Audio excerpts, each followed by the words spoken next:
Bom dia, só tarde, só noite, porque tá acabando o Candangão. O que também, por outro lado, pode ser bom, porque teremos uma grande final já definida, Gama e Sobradinho, mas vamos falar tudo isso nesse programa, então volto desde o começo com bom dia, boa tarde, boa noite, você que está aí do outro lado, vendo mais um Futebola, programa esse que a gente vai falar do mais charmoso, do mais benquisto, do mais amado, do não tão sempre valorizado, mas também mais respeitado. Por quem deveria ter o respeito. Candangão de edição de número 51, diga, diretor. E aqui o programa aqui é do DF. O programa é do DF. Tem que valorizar os programas do DF. Porque, pô, a galera do DF aí tem que ser valorizada também. Isso é verdade. Tem que valorizar, respeitar o Distrito Federal. Várias pessoas fazendo aí cobertura do Candangão do DF. Tem que valorizar todo mundo aí. Todo mundo que faz parte disso. Então vamos começar para a gente falar do que aconteceu. E o que aconteceu nesse final de semana, diretor. Semifinais, jogos de volta, final definida. 2 jogos, Gama contra Ceilândia e também tivemos Samambaia contra Sobradinho. Já temos definido os finalistas, mas antes da gente chegar nesse ponto, a gente tem que falar, né? Porque antes de falar na final, ainda falta semana, falta muita coisa, a gente tem que falar o que aconteceu nessas semifinais de grandes jogos, a começar pela ordem cronológica, o jogo Gama e Ceilândia. Gama... Eu esqueci o placar. De novo. 2-1. Não, corta.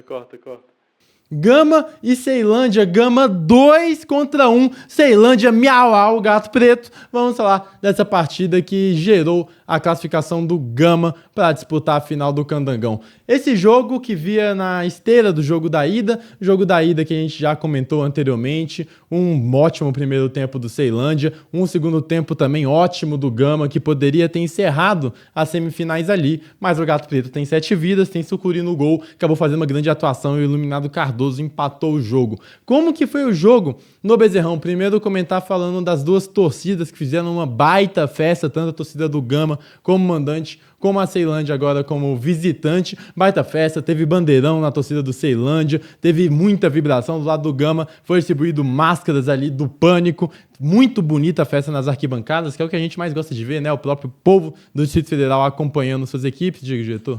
Torcidas, show durante o jogo, as duas. Show durante o jogo. Tanto no primeiro jogo quanto no segundo. É verdade. Nas duas, tanto mandante como visitante. Clima de rivalidade. Não, é clima de final. E aí numa partida com 2 estilos de jogo diferentes, né? A gente já conhece bem como joga esse time do Ceilândia, aproveitando muito dos pontas, muito contra-ataque, muita transição rápida, se fechando. Foi assim o melhor Ceilândia no confronto contra o Gama, aquele primeiro tempo no Abadião, e foi assim que se propôs a enfrentar essa partida. Já o Gama tinha vantagem do empate pela boa campanha na primeira fase, empatando já estava classificado para a final, mas também não quis jogar com o regulamento debaixo do braço. A gente sempre fala desse grande time do Gama, grande campeonato que fez, grande Candangão, invicto, podendo aí ganhar mais um invicto, se eu não me engano seria o 4º título invicto do Gama e ultrapassaria o Brasília, que tem 3 títulos invictos do Candangão. Então, chegando para esse jogo, o Ceilândia, mesmo com essas peças, mesmo com esse estilo de jogo, sabia que precisava fazer 1-0, sabia que precisava ganhar a partida. E foi assim, nos primeiros 20 minutos, gostei bastante do Gato Preto, fechadinho, mas que conseguia muito estocar a defesa do Gama, conseguia atrapalhar e causar perigo, principalmente pelas laterais do campo. E aí a gente tem que falar de 2 grandes jogadores desse time do Ceilândia, tá?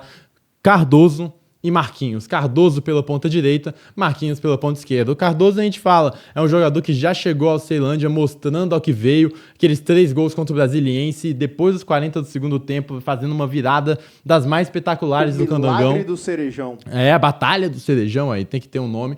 E aí, conseguindo classificar, e no jogo da ida foi dele o gol que deixou tudo ainda mais em aberto. É um cara em grande fase, jogou muita bola, tá? Jogou muita bola. E do outro lado a gente tem o Marquinhos, que moleque ensaboado, dedo lisinho, como falam aí os jogadores de FIFA, 5 estrelas de drible. Impressionante o quanto de perigo que ele gera, o quão bom ele é no 1 contra 1, muito perigoso. Ele tem uma passada larga, ao mesmo tempo também tem um gingado, deu muito trabalho pro Michel Henrique, deu muito trabalho pro lado direito do Gama, e esses primeiros 25 minutos foi do Ceilândia explorando essa valência e tentando se fechar bem. O Gama tinha posse, tocava posse, mas realmente quem estocava, quem chegava com perigo era o Ceilândia. Foi assim até chegar ao seu primeiro gol. Bola pro Marquinhos pelo lado esquerdo, ele tenta o cruzamento, tem um bate-rebate dentro da área, volta a cruzar e aí o Sandy marcando seu primeiro gol com a camisa do Gato Preto, faz 1-0 e explode a torcida visitante do Ceilândia. E aí, nesse momento, é o roteiro perfeito para o Ceilândia, com o Gama tendo que se lançar, com o Ceilândia podendo atacar as costas e o Ceilândia podendo aproveitar de talvez uma ansiedade que fosse surgir na equipe do Gama, que a gente já falou assim, de técnica e qualidade tem muito, mas ali usando a questão do mata-mata poderia se privilegiar de uma ansiedade, poderia se privilegiar até de um mau momento do Gama depois de sair atrás no placar, só que eu acho que o Gato Preto deu campo demais para a equipe alviverde. Eu não reclamo do estilo de jogo, de jogar com os pontas, de transições rápidas, de se fechar. Para mim isso aí é do jogo e o Ceilândia faz isso muito bem, é um time encardido, é difícil de matar o time do Ceilândia. Só que, na minha opinião, chamou demais. No melhor momento do confronto do Ceilândia lá no Abadião, eu senti que numa bola mal dominada, num passe um pouco mais forte, numa bola que não estivesse tanto sobre o domínio do Gama, o Ceilândia era muito bem em abafar, muito bem em tentar roubar, e aí atrapalhava a saída de bola do Gama, atrapalhava, deixava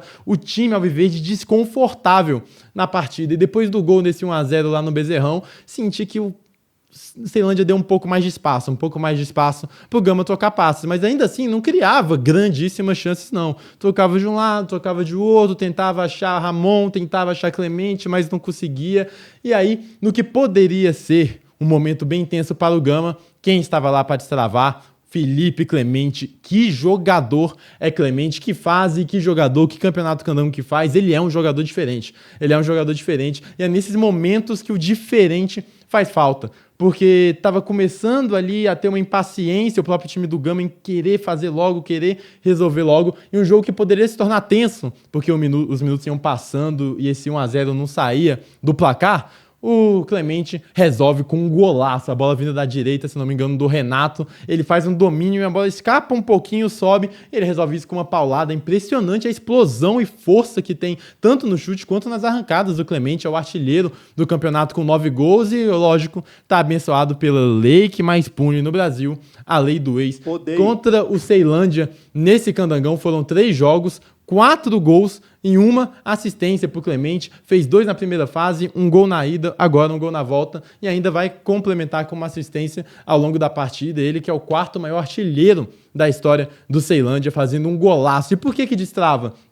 Porque se não fizesse esse gol, sinto que o placar indo com 1-0 a favor do Ceilândia para o segundo tempo, deixaria cada vez mais confortável, cada vez mais gigante o Gato Preto no jogo e poderia deixar uma partida complicada, em tons que não foi. Quando você olha no que foi o total dos 90 minutos, uma classificação até, podemos dizer, tranquila pelo que foi o segundo tempo do Gama. Volta do intervalo com 1-1 no placar, com Clemente tirando o Gama de um possível buraco que poderia se encontrar, e volta tranquilo. Falta um time com mais confiança, com mais pé no chão, com mais mente também no chão, sabendo o que precisava fazer. O Gama sabe muito bem o que tem que fazer, é um time bem organizado, é um time de muita qualidade, sabe ter a bola, não é aquele time que faz esforço para jogar futebol, não, sabe muito bem o que tem que fazer. E logo no comecinho do segundo tempo, lançamento pro Clemente, ele rola pro Ramon fazer 2-1, e aí dificultar de vez a vida do Ceilândia, que precisaria de 2 gols para se classificar. O Ceilândia, a partir daí, mostrou pouca força de reação,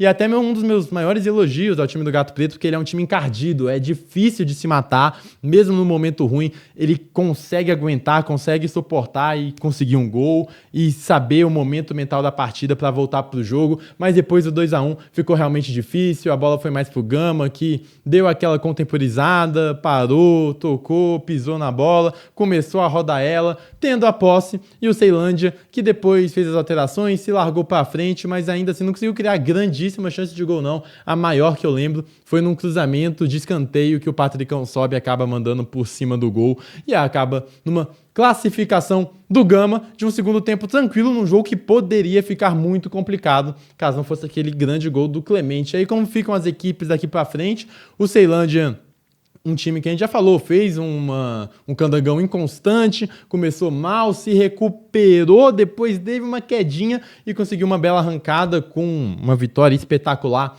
contra o Brasiliense. Pontos positivos para se levar a partir daqui. Cai na semifinal, só que detalhe, por ter feito gol, por ter marcado na partida de ida, tanto na ida quanto na volta, se classifica em terceiro no Candangão, no placar geral está em terceiro. E o que isso acarreta para o Ceilândia? A terceira colocação garante o Gato Preto na Copa do Brasil do ano que vem, porque aumentou o número de vagas, e caso algum time, lógico, se o Ceilândia não conseguir calendário para o ano que vem, pela própria participação na Série D, chegando na terceira fase, ele pode garantir calendário com um dos times do DF que vão jogar a Série B de 2026, no caso, Gama, Capital, logicamente o Ceilândia, ou então o Brasiliense. Se uma das 3 equipes, fora ele mesmo, subir para a Série C, abre uma vaga na Série D que seria para o terceiro colocado do Candangão, no caso, o Ceilândia. Agora, pensando mais nesse ano, o que temos de pontos positivos e pontos negativos? De pontos positivos para o Ceilândia tem... Realmente é um time com muita resiliência, é um time que a gente vê de vários anos, tá? Não é de hoje. Esse time do Ceilândia, time da Delson tem uma questão de não se entregar, mas não é nem não se entregar, é conseguir suportar os momentos ruins. Quando tá no pior momento de uma partida, geralmente não... Por exemplo, uma partida de ida e volta, na ida tem momentos ruins, geralmente não é eliminado na ida, não sofre aquele caminhão de gols, mantém o mental, consegue sair de momentos ruins, consegue se recuperar em campeonatos. Então é uma equipe muito resiliente, é uma equipe difícil de matar, mostrando que o Gato tem realmente 7 vidas, esse é um ponto positivo.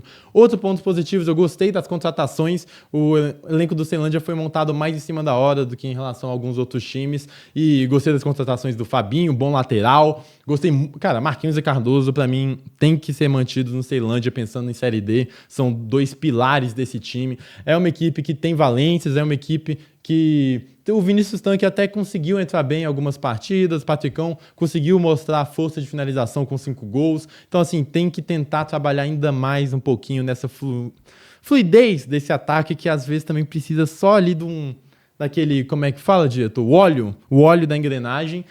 Mas fora isso, tem boas peças. Sucuri no gol é um cara que tem a capacidade, grande pegador de pênalti, que é importante em mata-mata de Série D, por exemplo, e tem a capacidade de fazer grandes jogos, como foi o primeiro do Gama. E de lados negativos, eu acho que acabar com essa inconstância, né? É um time muito inconstante, é um time que faz bons primeiros tempos e segundo tempos muito ruins, como foi no Abadião, como foi em certa medida no Bezerrão também. É um time que varia dentro do campeonato e dentro das partidas, isso atrapalha bastante. É um time que precisa achar uma constância de rotação melhor, precisa manter aquele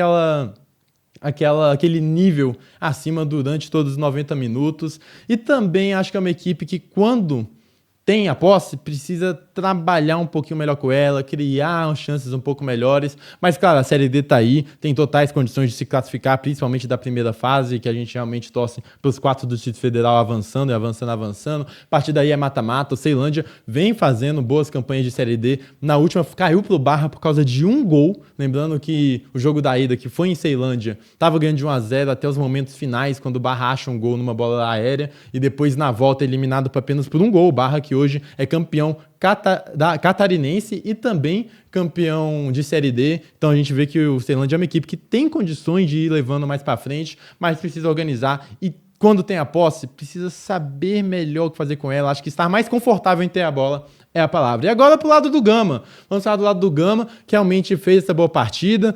Caiu ali nos primeiros minutos do primeiro tempo, um pouco abaixo, mas já se recuperou, fez o jogo que está acostumado. Tem um grande elenco, tem um grande time. Acho que pensando... É que agora a cabeça está na final, né? Então vamos falar antes da final do que da Série D, mas é a mesma coisa que fizemos com o Ceilândia, falar os pontos positivos e os pontos negativos. De pontos positivos são muitos.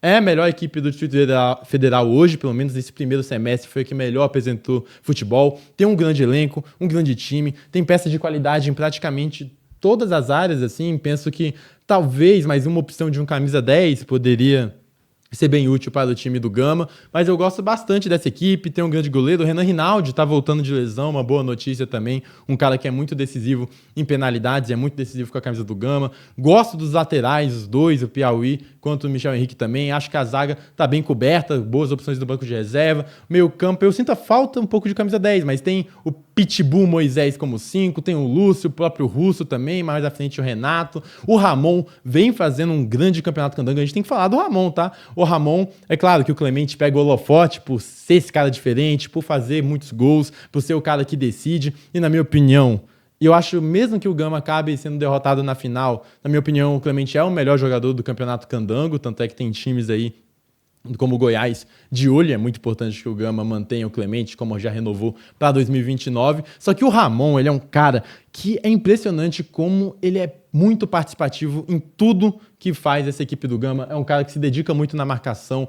Quando o jogo não tá saindo, o jogo tá um pouco mais destravado, ok, o gol pode sair do Clemente, mas o Ramon tá sempre trabalhando essa bola, ele se dá como opção para tocar passe curto também, ele é uma excelente alternativa de bola longa, de desafogar, válvula de escape, como foi contra o Goiás. Ele é um cara que tem gol, que tem assistência, entende muito bem o posicionamento do Clemente, ele ataca muito bem, o Gama ataca muito bem pelo lado esquerdo, tá? É um lado muito forte do Gama, com o Piauí, com o Ramon, é um time que tem muito essa virtude, e para mim o campeonato que faz o Ramon é assim, brincadeira, até talvez as piores partidas do Gama, que foram pouquíssimas nesse começo de ano, mesmo assim o Ramon tenha se destacado. E ali de lados negativos, já que a gente passou por tanto elogio, o Gama, um time também muito seguro, de muitos gols, qual que é o lado negativo? A gente aqui, para fazer o contraponto, claro que a gente sempre tem que buscar, não é buscar uma crítica, mas assim, ser um pouco mais crítico a tudo, porque claro, se tudo estiver 100%, aí é Barcelona de Guardiola. Mas enfim, é uma crítica até que serve como elogio também, porque o Gama falta, eu acho que não foi o caso contra o Ceilândia no jogo da volta, mas foi no jogo da ida, matar mais jogos. Às vezes o Gama é muito superior em determinada fase do jogo, muito superior em determinado tempo da partida, e não mata, deixa esse jogo correr. Mais que, ok, esteja ganhando de 1-0, por exemplo, mas o jogo deixa o jogo continuar vivo. Poderia ter encerrado esse mata-mata logo no primeiro jogo, quando o Sucuri fez aqueles diversos milagres. Contra o Goiás, naquele momento crucial da partida, que a gente estava chegando nos momentos finais, acho que poderia ter acabado mais com o jogo, picotado mais a partida, entendeu? Eu acho que o Gama falta matar em momentos cruciais, tanto quando está na frente no placar, quando está criando muito, quanto também está sofrendo algum tipo de pressão. Acho que matar o adversário mais cedo, talvez seja aí a crítica que eu dou para do Gama, que também tem que melhorar, talvez, também pensando aqui, o ataque pelo lado direito. Como eu falei, o lado esquerdo é muito forte, o lado direito, às vezes, falta a mesma liga que tem na esquerda com o Ramon, por exemplo. Mas, enfim, são pontos de melhora, pensando num futuro que parece ser muito promissor dessa equipe do Gama, tá? A equipe do Candangão até aqui, faz um grande campeonato, enfim, vai fazer uma grande final contra um Sobradinho. E falando em Sobradinho, vamos para o próximo jogo da classificação do Leão da Serra, Samambaia, o Cachorro Salsicha 0 contra 1. O Leão da Serra que faz... Não ficou tão bom, eu acho. O Miau Au é muito bom, né? Eu tenho que tentar... O Miau Au é que o Miau Au é minha... Ele eleva muito o patamar lá em cima. Ele é uma imitação muito boa, deixa lá em cima, mas eu vou me prestar a melhorar. Vamos falar dos operários do Sobradinho. Os Leões Operários, o que é uma loucura, porque o Leão, ele é o rei. E não tem muitos reis operários por aí, né? Quase nenhum, né? Vamos ser bem sinceros aqui. Mas o Sobradinho subverte essa regra imposta pela sociedade e mostra que sim, com trabalho, um time que se une, que trabalha muito, conseguiu chegar aonde chegou. Vamos falar dessa grande surpresa, ou melhor, sensação no Campeonato Candango, com todos os méritos, está na final, enfrentando outro time que também é uma sensação do Candangão, é o caso do Samambaia. A gente cansa de dizer aqui que são estilos de jogo opostos, são diferentes, distintos do que se propõe a fazer com bola. Samambaia, o time mais bailarino, um time mais alegre, um time mais o toque-me-voe, de aproximação para troca de passes rápidas, gosta muito de ter a bola, tem um artilheiro também, o Vitor Xavier, com 7 gols, desse Candangão, tem bons pontas, tanto o Romário quanto o Diego Xavier, o meio campo com o Lila, uma peça muito boa, muito importante também, no banco ainda tem o Timbó, tem o próprio Talisca também nesse time, enfim, é uma grande equipe, a do Samambaia, talvez seja a mais divertida de se ver jogar, foi a mais divertida de se ver jogar na primeira fase do Candangão, foi a melhor ataque do campeonato, enfim, chega com todos os méritos para enfrentar esse Sobradinho que a gente fala, é uma equipe de operários, porque não sou eu quem diz, não sou eu, é todo mundo que se pergunta lá dentro, da comissão a jogadores, todos definem esse time como operário, conversando com o Aldo, Mirandinha, com todo mundo, é realmente o time operário, por quê? Muito bem aplicado taticamente. Não é aquele jogo que você vai pra ver o estilo de jogo bailarino que a gente fala, né? Divertido e olha só, de muitas trocas, de muita posse. Não, é um estilo diferente. É um estilo muito bem adaptado para ter intensidade, para fechar espaço no meio campo. Inclusive, a gente tem que falar do Aldo, o onipresente Aldo, como joga, muita experiência e muita vitalidade também para diminuir os espaços. É um time que ataca muito com os laterais, atacam muito os pontas e também os atacantes. Eles funcionam muito na marcação alta, muitos gols nesse candangão saíram do Sobradinho recuperando essa bola rapidamente. É um time de transição também, apesar de sabe ter a bola, é um time muito forte em bolas paradas, principalmente quando tem o Bernardo em campo, que é um batedor que tem aquele molho diferente, quando a batida dele na bola realmente é diferente, e que é um time muito sólido, uma boa linha de defesa, um excelente goleiro como é o Michael, enfim, é um time bastante competitivo, dos mais competitivos, e não chega à final por acaso, não chega à semifinal por acaso. Nesses confrontos, a gente tem que lembrar muito do jogo da primeira fase, o 3-0 do Samambaia contra a equipe do Sobradinho. Naquela ocasião, o estilo de jogo do Samambaia realmente se sobrepôs. O Samambaia jogou mais futebol, conseguiu envolver a defesa do Sobradinho, que pouco teve a bola e nos minutos que teve não conseguiu em quase nada ameaçar o Samambaia, que ainda teve um jogador a mais no final do primeiro tempo. E aquele jogo foi muito importante. O próprio Bernardo conversou com a gente, falou que aquele jogo foi muito importante para entender os erros desse time, o que precisava ser feito para melhorar e assim pegar o Samambaia num novo confronto. Um detalhe muito importante, por exemplo, de melhora desse Sobradinho, é que em 2 jogos de ida e volta, o Sobradinho não levou gol contra o melhor ataque da competição. Isso é um ponto importantíssimo. No jogo da ida, achei até que o Sobradinho jogou melhor pelo que se propõe a fazer, por mais que o Samambaia também teve uma grande chance que o Michael fez uma defesaça na falta. Achei que o Sobradinho jogou melhor, vi evolução, conseguiu tirar a tranquilidade dos pontos do Samambaia, porque o Sobradinho atacava com os laterais, obrigava o ponto do Samambaia a fazer a marcação, obrigava a voltar um pouco e tirar de perto do gol do Leão da Serra, e foi assim também nesse jogo no Cerejão. E para falar desse jogo, a gente tem que falar do clima, né? Porque Samambaia e Sobradinho atrai chuva, impressionante como esse confronto atrai a chuva. No jogo de ida, a partida chegou a ser adiada no defilê por conta da chuva, e agora a partida sofreu também um grande impacto devido ao dilúvio que caiu no Cerejão. O primeiro tempo começa ali na primeira metade, até os 25 minutos, com o Samambaia com mais posse, como esperávamos, e o Sobradinho se fechando muito bem, tirando os espaços e sendo perigoso na bola de contra-ataque, na transição rápida, até que cai o mundo. Cai o mundo, eu que estava em campo, foi a maior chuva que eu já peguei assim, dado o momento, era tanta chuva e tanto vento, a gente até gravou o Lila tentando bater um escanteio e a bola se movimentava com o vento, não ficava parada, que eu mal se conseguia ver o jogo, porque vinha na cara mesmo, muito vento, batia, caía tudo, gente que tinha ali um guarda-chuva, o guarda-chuva voava também, e aí isso acabou condicionando totalmente o que foi o resto da primeira etapa, porque o campo do Cerejão começou a ficar muito molhado, muito pesado, surgiram algumas poças de água, e o jogo começou a ser mais brigado do que realmente jogado. O futebol fica em segundo plano, e aí começou a ter mais disputa de bola aérea, porque você tem que levantar essa bola já que ela não está correndo pelo chão, começou a ter mais dividida, encontrando os jogadores chegando atrasados devido à chuva, chegando deslizando demais, então algumas faltas um pouco mais fortes. Um primeiro tempo ali que na metade final praticamente não teve futebol, não teve chance criada, foi uma loucura na chuva e tentando ganhar ali no pé de ferro. Diga, diretor. A chuva só não parou a torcida do Sobradinho. Não parou. Isso é verdade, vamos falar da torcida aqui. Eu tava debaixo da arquibancada na torcida do Samambaia, porque quando eu vou no jogo eu vou sempre pro mandante. Uhum.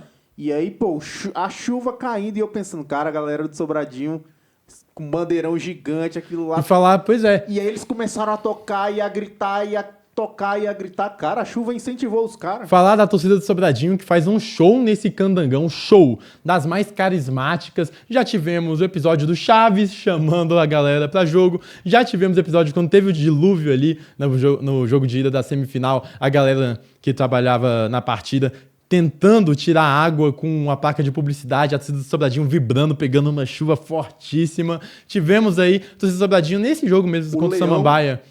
Nesse jogo contra o Samambaia, que estava perdendo, empinando pipa e vibrando quando a pipa entrou no gol, mesmo com o time ali estando derrotado. Um leão, que é o único mascote que eu vi entrando junto com os jogadores. Isso é absurdo, eu gosto muito do leão, a fantasia do leão, um mascote muito bem produzida, muito bem feita. Uma torcida carismática que merecia muito essa final, pegou outra chuva. E detalhe da torcida também, que bandeirão bonito, hein? Gigantaço o bandeirão do Sobradinho, também faixas ali, cara, muito legal, também tem uma das melhores baterias do Distrito Federal. Palmas pra torcida do Sobradinho, que deu aula de torcer nesse candangão. Diga, diretor.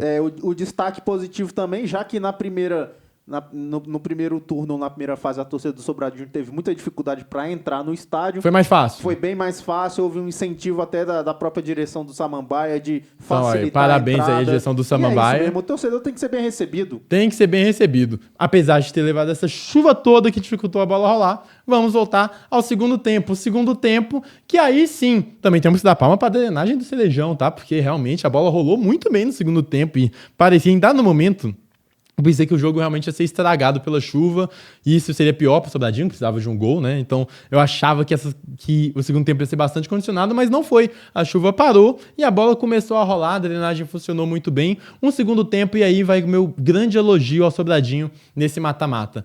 Soube jogar um jogo de mata-mata, soube todos os momentos da partida. Momento de se defender, momento de, olha, realmente esses 10 minutos, o Samambaia tem a posse, não vamos nos desesperar, vamos fechar, vamos conseguir ser competitivos. O momento de se largar um pouco mais, o momento até de ter a posse. Esse time do Sobradinho não é só contra-ataque, o momento de ter a posse também. Gostei bastante dessa noção de jogar um jogo de mata-mata da equipe do Sobradinho. E aí, o grande lance da partida acontece porque são coisas do futebol, e aí vai pro lado do Sobradinho, como também vale pro lado do Samambaia. Uma boa jogada do Sobradinho pela direita, Thiago André chega muito bem, dá aquele chutamento, né, mistura de chute com cruzamento para tentar encaixar alguém no segundo pau, ou então essa bola entrar direto. Ela desvia do defensor do Samambaia, que foi bem no lance em fechar, mas ela desvia e vai morrer no ângulo oposto ao goleiro do Samambaia, fazendo 1-0 Sobradinho. Muita gente vai falar, foi um gol achado? Você pode até dizer que sim, pelo desvio, pelo que foi, mas também foi um gol muito bem trabalhado. Eu acho que esse é um gol operário. Vou te falar, esse é um gol operário e reflete muito bem o que foi esse Sobradinho. E aí eles estão ali no caos do jogo, no caos do futebol. O futebol tem suas aleatoriedades. O chutamento. O zagueiro desvia e vai no ângulo. E a bola encobre o goleiro. No ângulo oposto. Eu tava lá. Diga. Eu vivi aquilo ao vivo. Viveu ao vivo. E parecia que tava tudo em câmera lenta. Foi uma loucura, foi um gol. E foi um gol que sai meio que do nada, né? Porque você não espera que ela vai desviar e passar. E todo mundo aí você vê a torcida gritando, a outra calada e fala, cara, foi gol mesmo. E aí, depois desse gol, o Sobradinho vira ainda mais operário do que já é, coloca sua botina e começa a trabalhar no jogo, fecha bem. E, cara, se fechar bem, é um elogio, principalmente enfrentando o melhor ataque da competição. Samambaia não conseguiu criar tantas chances assim. Tudo que chegava, por exemplo, o Medeiros fez uma partidaça, ganhando tudo lá em cima. Tirou o que seria uma possibilidade de um gol, uma bola que tinha direção. O goleiro Michael foi muito bem, muito seguro na bola aérea, mesmo com a chuva, mesmo com o campo ali um pouco molhado. Conseguiu fazer as defesas, conseguiu encaixar as bolas que tinha que encaixar. O Sobradinho diminuiu, teve até uma chance de matar a partida no mano a mano, quase no último minuto, que tenta encobrir o goleiro, acaba sendo defendido. E aí, depois o Pedrinho é expulso aos 40 minutos, jogador do Sobradinho. O Samambaia fica com a mais, dá aquela pressão final, mas não consegue. E aí é a festa geral da torcida do Sobradinho, dos jogadores do Sobradinho. E assim, o Roniel fez um trabalho defensivo muito importante, foi uma figura muito importante nesse time do Sobradinho, mas a gente vai falar dele nos pontos positivos. Continuando, uma festa muito gigante ali no Cerejão. Acabou tendo uma treta ali em certo lado, mas é aquele negócio, né? 80% vibrando, comemorando muito, e algum jogador ia lá tentar afastar alguém da briga e voltava pra comemorar. A torcida fez sua festa. Aldo ajoelhado atravessando o campo. Aldo ajoelhado atravessando. Era muita coisa acontecendo. Era o Aldo ajoelhado, gente pagando promessa, gente afastando o outro da confusão, gente comemorando no alambrado com a torcida. Cara, muita coisa acontecendo, porque realmente foi um lance bastante emocionante, um jogo bastante emocionante. O Sobradinho, com méritos, consegue a classificação, o que seria de méritos pro Samambaia. Se o Samambaia também conseguisse, mereceria, pela grande campanha que fez nesse campeonato candango, pelo grande trabalho que fez todo o time do Samambaia, mas realmente estava escrito que era pro Sobradinho estar lá, voltando desde 2018, brigando aí, porque pode ser seu quarto título, tem 3, a último realmente vencido em 2018. Eu também queria destacar como esse time tá unido, né? Como assim, os caras sentem o que é Sobradinho. O próprio Bernardo, que passou pro Vasco, pro Palmeiras, um cara que viveu grandes palcos, chega e comprou assim o projeto, comprou a ideia, falando emocionado com a gente no final, ele brigando realmente, por mais que ele não seja titular dessa equipe 100% dos jogos, acompanha ele no banco de reservas ensandecido, quase que um auxiliar, vibrou muito quando acabou, todos os jogadores vibraram, o Mirandinha também, muito importante para ele, essa classificação, essa ida para a final, um time que realmente batalhou para isso e por isso está na final. E agora quando a gente fala de pontos positivos, já falamos alguns, eu queria destacar também a utilização desse elenco, principalmente jogadores que saem do banco de reservas, em destaque o Mirandinha em destaque o Roniel. Esses 2 jogadores garantiram muitos pontos pro Sobradinho, pontos esses que foram necessários para estar nesse mata-mata. Como foi, por exemplo, contra o Aruque, que entra Mirandinha, entra Roniel e eles definem o jogo que estava difícil, poderia ali perder 2 pontos e já estar eliminado. Jogo contra o Capital, virando para 3-2 ali, que o Bernardo faz uma grande partida e o Roniel saindo do banco faz o 3º gol já nos acréscimos, virando, estava 2-0 pro Capital, virando para 3-2 pro Sobradinho. E o próprio Roniel, também uma figura importantíssima, que faz o gol contra o Brasília, fazendo o 1-0 num jogo que o Brasília precisava ganhar para escapar do rebaixamento. Não era uma partida simples, a última rodada do Candangão, e o Roniel conseguindo fazer esse gol. Então é um time que tem... Quem sai do banco de reservas sai muito bem. E destacar também os laterais, gosto bastante do Vandinho, do China, gosto bastante aí, Andrezinho, dos laterais do Sobradinho, ajudam muito bem lá na frente, é um ponto de atenção pro Gama, que vai enfrentar a equipe do Sobradinho na final do Candangão. Então, é isso, muita emoção, e agora está definida a final, Gama contra o Sobradinho. Próximo sábado, dia 21, no Mané Garrincha, estaremos lá. Chegue cedo, converse com a gente, que a gente vai tentar fazer a melhor cobertura possível desse Candangão de número 51. Possibilidade do 4º título do Sobradinho e do 15º do Gama. Vamos ver o que vai dar. Diga, diretor. Sabe o que é mais louco nesse Candangão? É que você sabe a escalação de todos os times do Candangão de cabeça. É muito tempo ali na beira de campo tomando chuva, tomando sol, né? Vamos ver qual vai ser a escalação vencedora. Mas antes de saber o campeão do Candangão, vamos ao que realmente importa, aquela Copa das Mídias Sociais, porque hoje o futebol é mídia também, não é, diretor? É praticamente, às vezes, só mídia. E também tem que valorizar quem trabalha, os atletas que estão por trás das câmeras, os fotógrafos, a galera do post, a galera da criatividade, a galera que une também o torcedor que está em casa, e o da arquibancada também aproxima com o time que está em campo. Vamos para a Copa Instagram do Futebola. 4 equipes estão vivas, 4 equipes terão a oportunidade de vencer esse prêmio. Então, vamos para os candidatos, diretor. Vamos aqui pela ordem dos jogos da semifinal. Então, Gama. Gama primeiro. Vamos aqui entrar com o Gama, então vamos dar o play aqui. Play. Pagode. Pagode Gama tem tudo a ver. Pagode Gama tem tudo a ver, porque o Gama tem o grupo Menos é Mais. E o Punk também tem a ver com Gama, né, diretor? O Punk, então poderia ser utilizado. O Gama é a cidade mais punk do Distrito Federal. Então aí, o Punk e o Pagode, no caso o Pagode sendo representado, gostei muito da comemoração, sempre tá ali o Clemente, o Ninja e... Você gostou muito desse post, inclusive, né? É ele ali? Calma. É ele ali? É ele ali? O gigante? O futebol? É o seguinte, o fenômeno do futebol candango 2026 e junto com ele o artilheiro é ele do campeonato. Ali atrás, no ombro da nossa esquerda do Clemente, esse chapéu, esse boné, eu conheço. Ele está em tudo. O futebol está em tudo, diretor. O futebol é o mundo. Vamos pro próximo. Mas você viu que eu tentei desviar. Olha lá, eu tentei ir embora. Olha lá. Mas o cara atirando, tu tava desviando. Olha lá. Mas eu vou. Que é isso? Tava aqui, ó.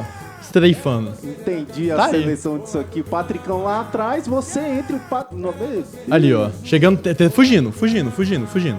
Tá certo. Vamos aqui pro próximo. Ceilândia.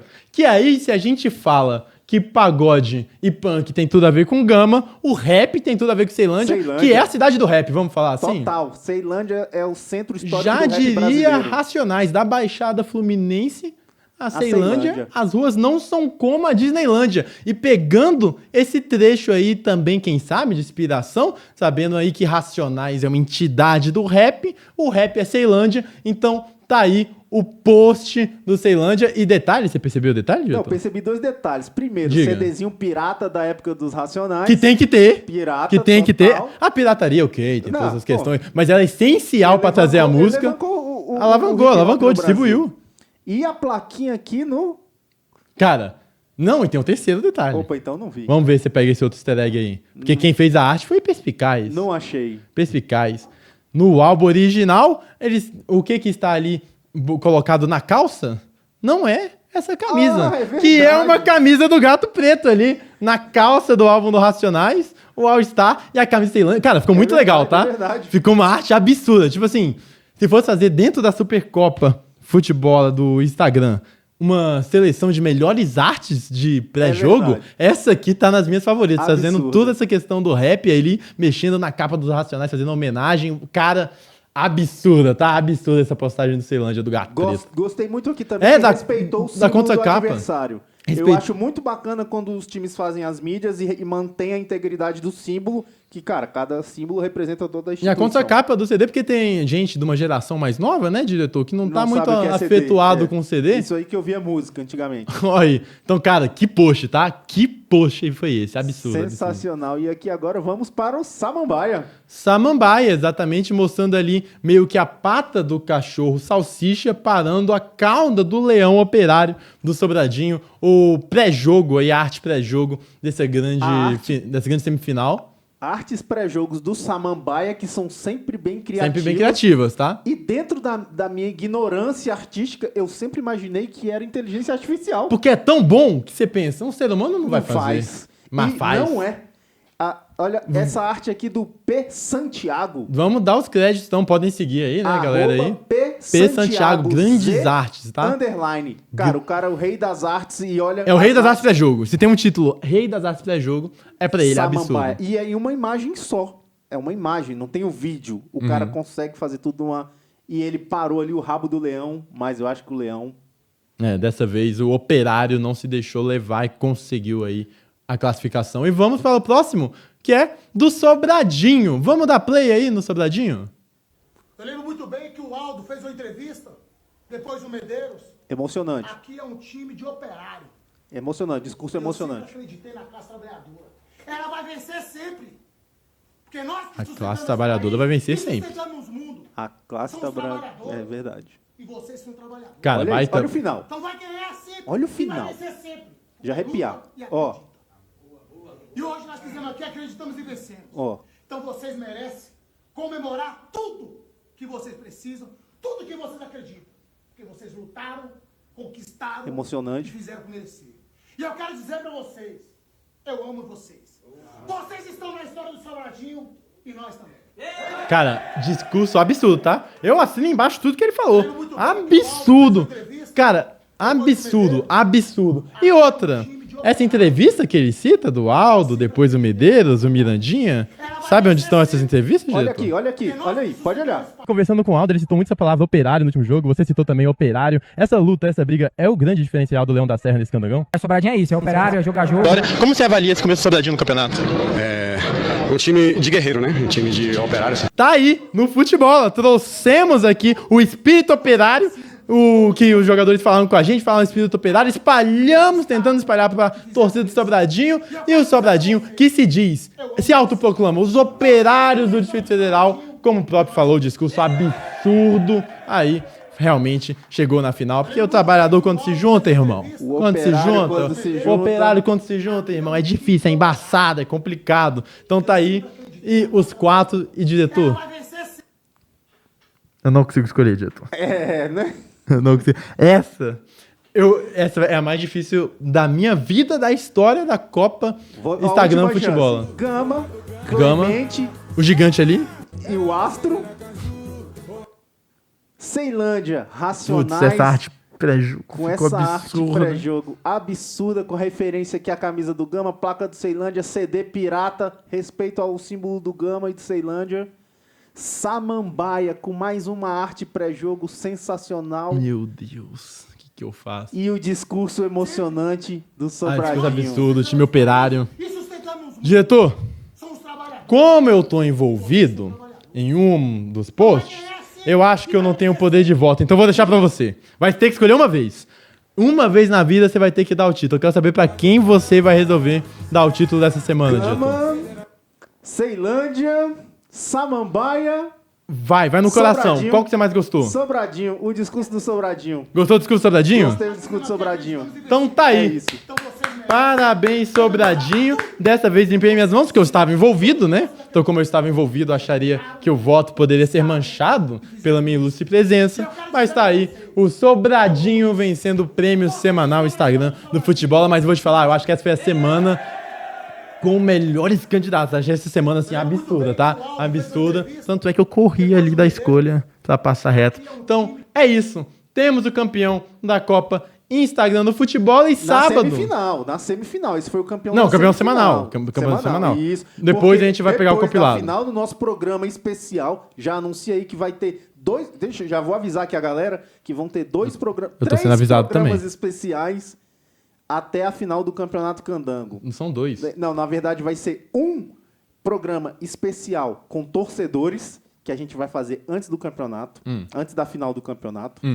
Após a final do campeonato, teremos o nosso episódio de encerramento do Candangão, com a premiação dos melhores jogadores, das melhores, das melhores mídias sociais. Você vai ter. E o terceiro e último, que vai ser o programa especial das camisas e dos uniformes dos times. Exatamente, então fique de olho, acompanha a gente tanto aqui no YouTube, fute.e.bola, quanto no Instagram, adivinha, fute.e.bola, quanto no TikTok, adivinha, fute.e.bola. E divulga, dá like, se inscreve, fala aqui quem vai ser a torcida nessa final, quem vai sair vencedor e pra você qual foi o melhor post semanal aí da Copa Futebola Instagram. Eu sempre falo errado, porque eu sempre troco Copa Instagram Futebol e Copa Futebol Instagram. Enfim, Copa Instagram do Futebol. A Copa do Futebol que acontece com base nas mídias do Instagram. É isso, me despeço daqui. Muito bom, nos veremos mais pra frente, principalmente na final. Então você, torcedor, quer dar seu palpite, quer conversar com a gente, eu vou estar... É impossível não reconhecer, porque você pode não lembrar nada da minha cara, mas tem um boné branco